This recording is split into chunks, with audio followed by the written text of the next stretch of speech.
My old friend taught me that lesson vividly back in 1933. There was a deep depression in this land. Many of you are too young to remember it, but I am almost now 67. And I went through the deep depression back in New York City.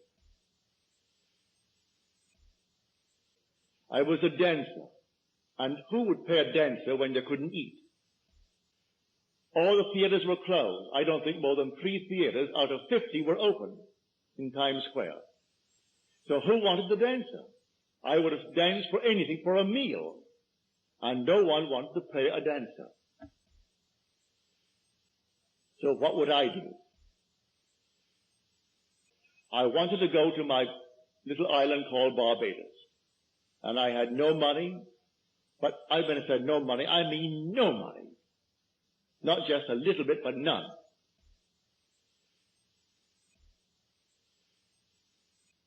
I said to my friend Abdullah, Ab, I would love to go to Barbados. He said to me, you are in Barbados.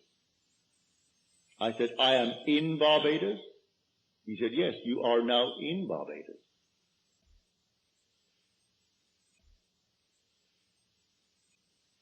I didn't quite understand what he was telling me. I learned it afterwards. He was telling me that if I want something, I must now, at that moment that I want it, assume that I have it.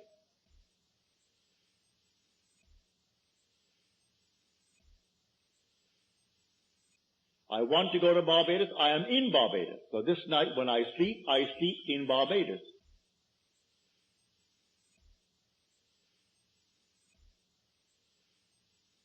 How? In my imagination.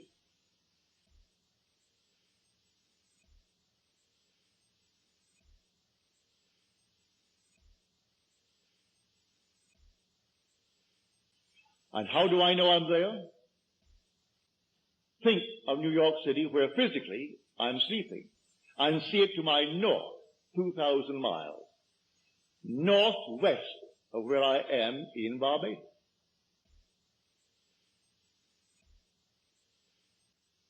Well, the months went by and I didn't see any evidence.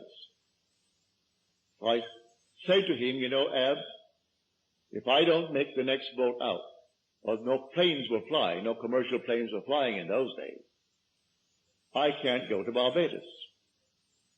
He said to me, who said you are going to Barbados? You are in Barbados.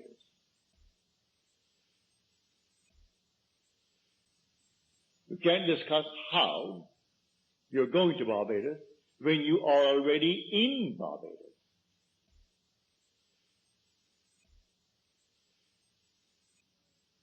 Then he walked straight to his room and slammed the door in my face, which was not an invitation to follow him.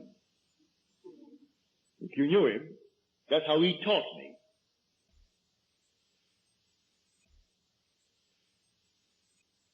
I am asleep as though I am in Barbados. And when I went to bed, though in New York City, I had assumed that I am actually in Barbados and see New York City not under me, but to the north of me, 2,000 miles. And I woke within 48 hours after that moment, and under my door was a letter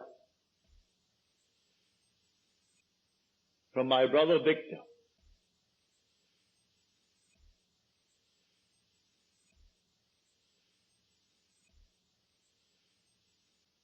And in that letter, he enclosed a small little draft, $50. He said, I have told the steamship company, the Furnace Whitty Company, to issue you a ticket and charge it to me. The $50 is simply if you want some little thing, like a suit of clothes. In those days, you could buy a suit for $12, a fairly decent suit. You could buy a pair of shoes for $3.50 or $4. But he said the $50 just for anything you may need to get aboard the ship. But sign the chits, and I'll meet the ship and pay all expenses, and I will pay all the tips. So it's not for tips aboard the ship. I went down to the place and I told them what my letter said. I read my letter to them.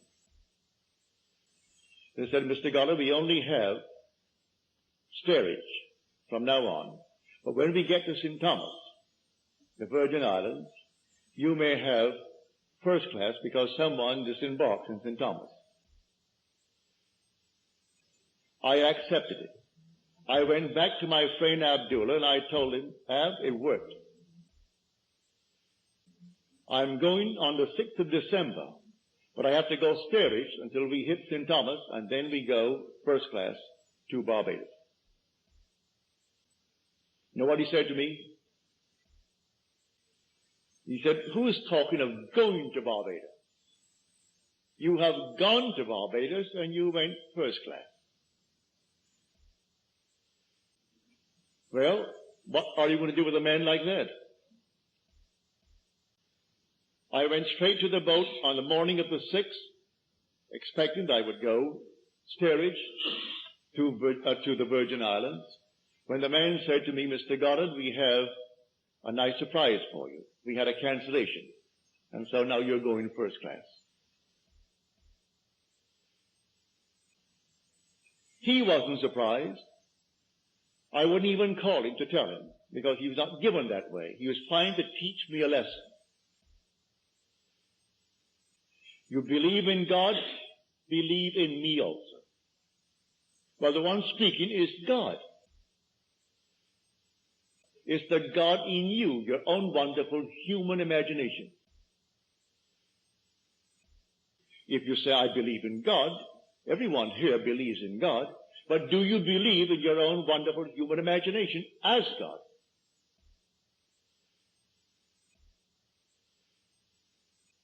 If the word God conveys the sense of an existent something outside of you, you have the wrong God.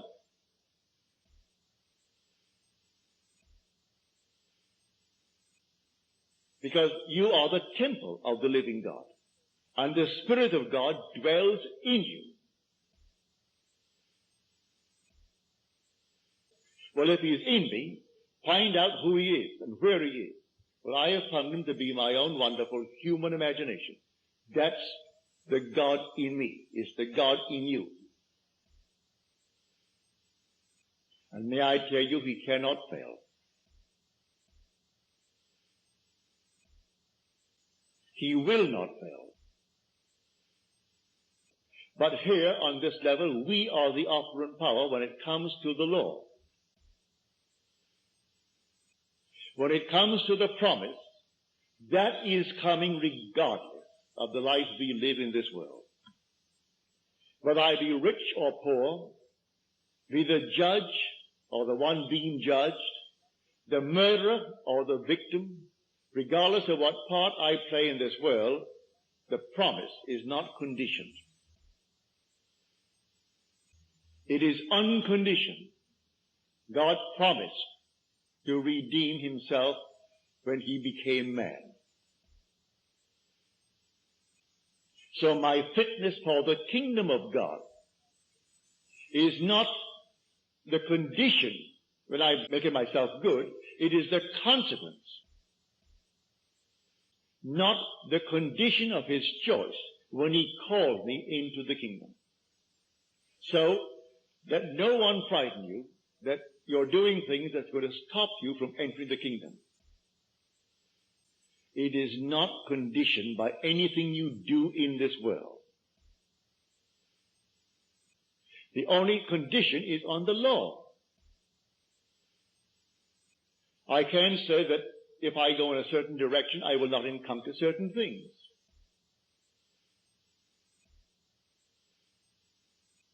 If I dare to assume that I am what I want to be, and I am faithful to that assumption, it will come to pass.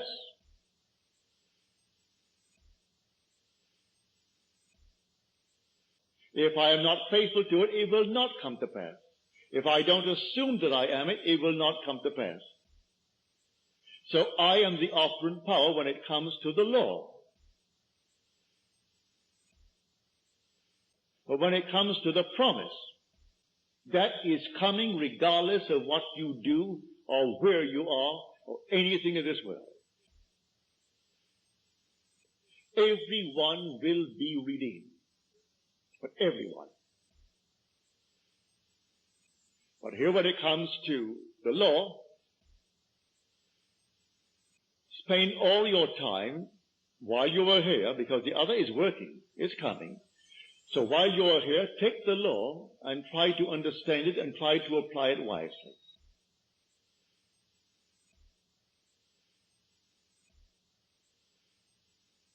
Why not live well? Why not live graciously? Why not be a kind person, a generous person in the world?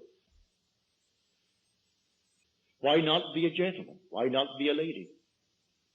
These are tremendous accomplishments for man and for woman in this world.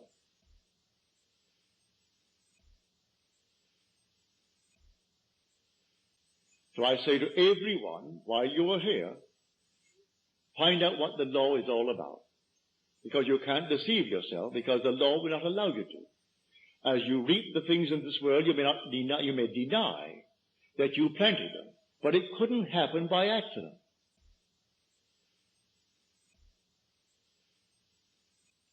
So be not deceived, God is not mocked.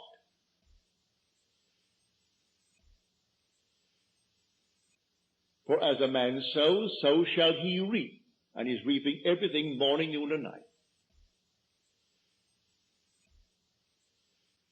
I may not remember my sowing and deny the harvest that is mine, but it's there and I've got to accept it.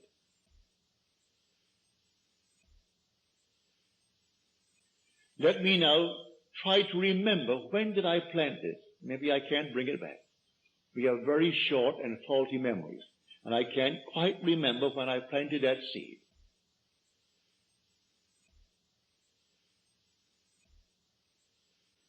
Why, the morning's paper, as you read these horrible stories, would tell you when you planted it.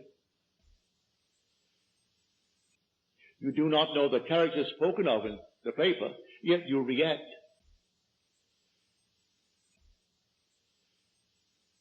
And that reaction was in itself the planting of the seed. You pass judgment on those that you read about.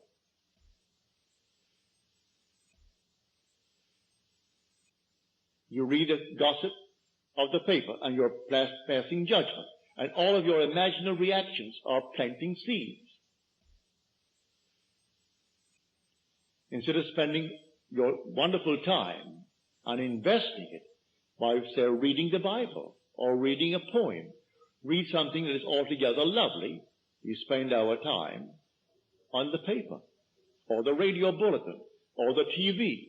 And all day long we're simply putting into our mind ideas that must come to harvest. And when they come, we deny that we planted them.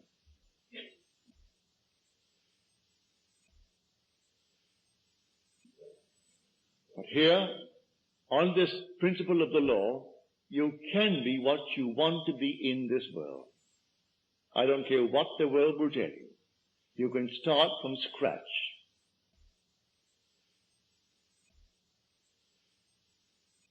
And if you dare to assume that you are wanted in this world, you will be wanted. I am not a member of any club in the land.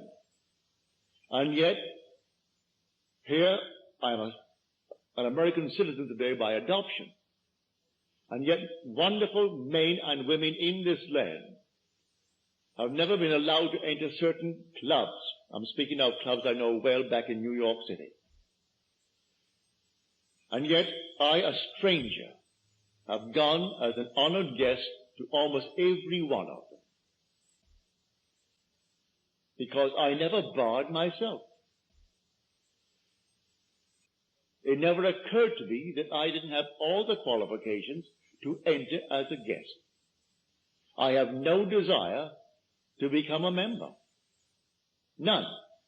Yet I have gone to all of these clubs as a guest of those who were members.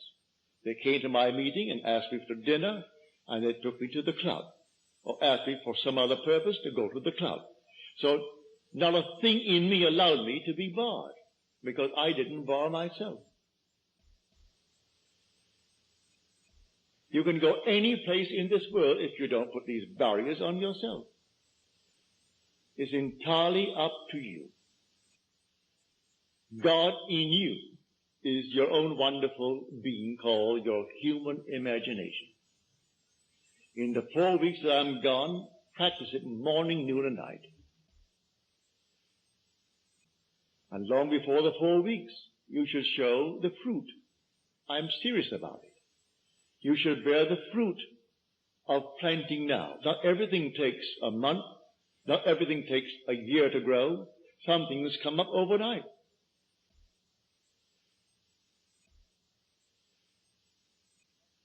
And you can plant it now, this very moment, by daring to believe that you are what at the moment reason denies and your senses deny. And actually feeling. Give it the tones of reality. And then drop it. You don't pick it up tomorrow morning to see if it's growing. You accept it. And in its own good time, it comes to fruition in your world.